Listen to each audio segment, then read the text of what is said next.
yung dalawang araw is anim lang kami. So, ayan, sobrang saya kasi walang nag-expect din talaga na ganito yung outcome ng line-up namin. And siguro, pinanindigan na lang din talaga namin kung wala.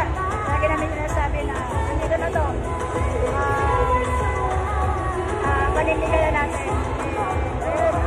Sobrang thankful ako sa coaching staff na nagtiwala talaga kasi I already declined talaga na ma-line up ako dito sa national team kasi mas pipiliin kong magpahinga. Pero ayun, iba talaga yung feelings na lalabing mo yung country.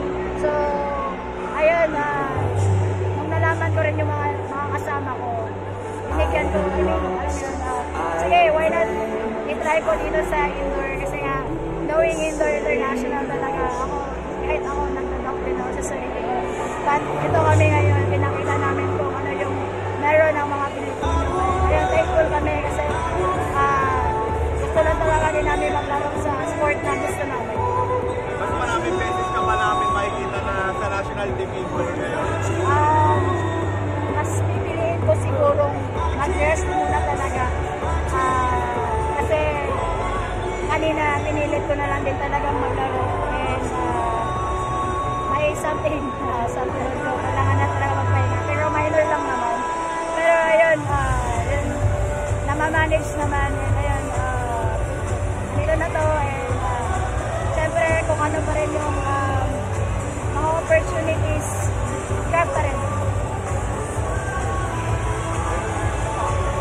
Gano'n na lang kasulit yung pagod nga na kahit nga pagod for PBL and all, pero pagdating dito, grabe yung suporta, grabe yung tagumpay na nakuha. Grabe nangyari talaga. Pero wala kami yung nilagay dito. And ayun, nagpapasalamat kami talaga sa mga taong sumuporta, sa mga totoong sumusuporta. Namin nababasa actually, pero okay lang, basta dinala namin tong country and they're part of it, and para sa kanila tong manalong to, most especially sa mga taong hindi kami iniwan, pinakauna pa lang.